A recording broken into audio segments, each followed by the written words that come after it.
السلام عليكم ورحمة الله وبركاته. اللهم صل وسلم وبارك على سيدنا محمد. ستنا النهارده هنعمل حاجة حلوة خالص. هنعمل القشطوطة زي ما بيقولوها او الكيكة الحليب التركية، بس احنا هنعملها القشطوطة بطريقة حلوة وسهلة زي اللي هي بنجيبها غالية من عند بلبن. طيب المقادير بتاعتنا معانا ايه؟ معانا 4 بيضات حرارة المطبخ. هنحط عليهم ايه بقى؟ نقطتين كده فانيليا عشان الزفارة،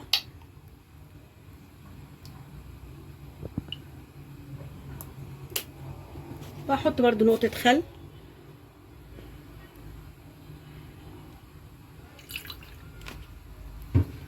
وهاخد ذرة ملح كده.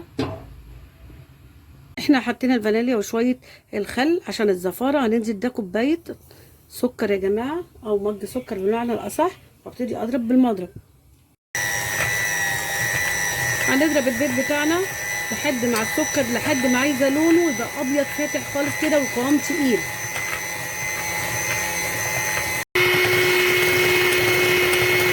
كده خلاص القوام بتاعنا بقى ابيض. هنشيل بقى المضرب. القوام بتاعنا بقى تقيل ازاي وابيض.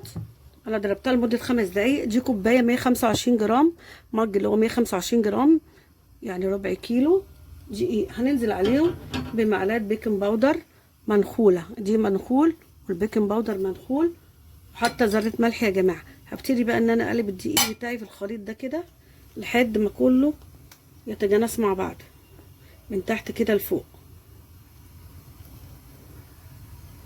كده احنا جمعنا خليط الكيكه بتاعتنا كده من تحت لفوق عشان ما يطلعش الهواء.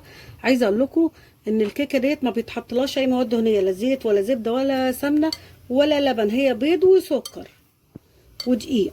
كده انا لميتها من تحت لفوق بالراحه كده، ما بقاش فيه عندي دقيق خالص. كل المزيج بقى في قلب بعضه. انا محضره بقى ايه؟ الصينيه بتاعتي ودهناها زبده او سمنه او زيت اللي موجود عندكم، ورشه شويه دقيق كده، وهبتدي انزل بالخليط بتاعنا. هي ما تبقاش سميكه يعني قوي. هبتدي بالخليط بتاعنا ده كده، بسم الله ما شاء الله، الله اكبر اللهم بارك. هنزله كده في الصينيه بتاعتنا، اي صينيه موجوده عندكم.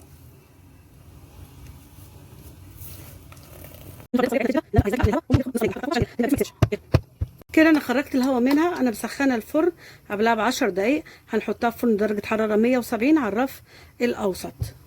كده الكيكه بتاعتنا يا جماعه خرجت من الفرن. انا هحط كده اختبارها بالخله. طالما الخله عندي بتاعتي طلعت نظيفه يبقى كده ايه، هي استوت اهي، بسم الله ما شاء الله. هنركنها على جنب وهي سخنه كده، وهنعمل مع بعض التشريبه بتاعتها. انا محضره معايا نص لتر حليب، ومحضره قشطه. دي القشطه بتاعت الحليب، الحليب اللي هو اللي بتاعنا بتاع اللباني يا جماعه، اللي هو دسم. هنحطها كده عليه عشان دي التشريبه اللي هنشرب بيها القشطوطه بتاعتنا. ممكن تقدروا تحطوا كريمه لباني، بس احنا عايزينها تبقى اقتصاديه فبنعملها بحاجات موجوده في البيت وما تكلفناش. هنضرب القشطه بتاعتنا كده مع الحليب عشان عايزه القشطه بتاعتي تدوب في الحليب يبقى طعمها حلو، يبقى الكيكه بتاعتي طعمها قشطه. بصوا الحليب بتاعنا بقى بالقشطه ضايب ازاي، كانه في كتل زبده كده. طعم الكيكه او التشريبه بتاعتنا يبقى كلها كده طعمها حلو. هنبتدي كده ان انا اغرز عشان اشرب كده بالراحه الكيكه بتاعتي كلها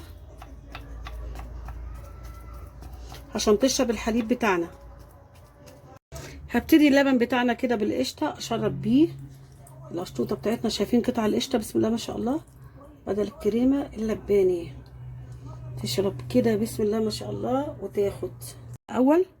بصوا قطع القشطه بسم الله ما شاء الله، بسم الله ما شاء الله. هي الكيكه بتاعتنا بتكون سخنه يعني تخرج على طول. يا دوبك انا سبتها هديت على ما انا عملت اللبن بالقشطه. هسيبها بقى كده تشرب معايا على ما نحضر الكريمه بتاعتنا. بصوا يا جماعه، بصوا بسم الله ما شاء الله، بسم الله ما شاء الله. احنا هنحضر بقى الكريمه بتاعتنا. الكريم شانتي ده كوبايه لبن مسقعه متلجه، نحطها كده كبير اللي هو 250 مللي، عليهم معلقه سكر بودر كبيره دي على حسب الرغبه. ومعانا كيسين اللي هو كريم شانتيه اللي هو دريم ويب. احنا هنضرب الكريمه بتاعتنا يا جماعه كده لحد ما تتقل كده لمده 5 دقايق.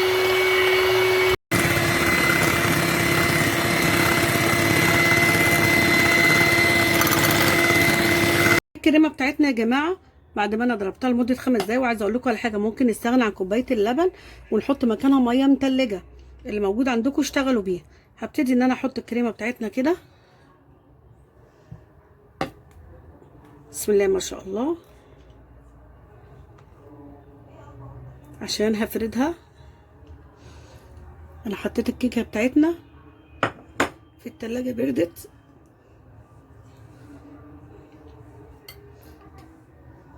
انا بفرد الكريمه بتاعتي كده يا جماعه، تقدروا ان انتوا تفردوها بمعلقه، هما ان هي تتساوى كده. احنا هندخل القشطوطه بتاعتنا بتاعت اللبن في التلاجة بتاعتنا عشان الكريمه تجمد يا جماعه.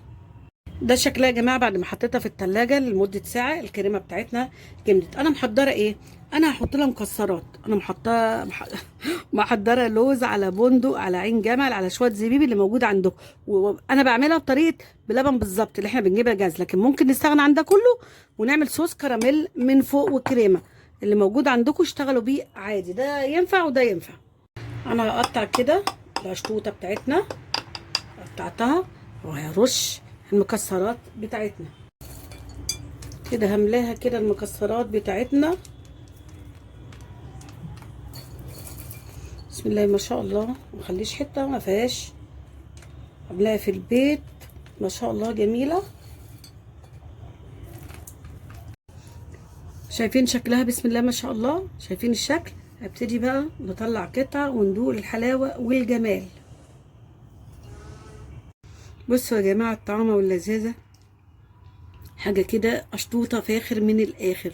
عملناها بايدينا بطريقه سهله. ان شاء الله اللي اتفرج على الفيديو بتاعي ويعجبه يدعمنا بلايك ويشترك في القناه وفعل الجرس عشان يوصل له كل جديد. وكان معكم ساميه، السلام عليكم ورحمه الله وبركاته. اشوفكم فيديو تاني باذن الله تعالى.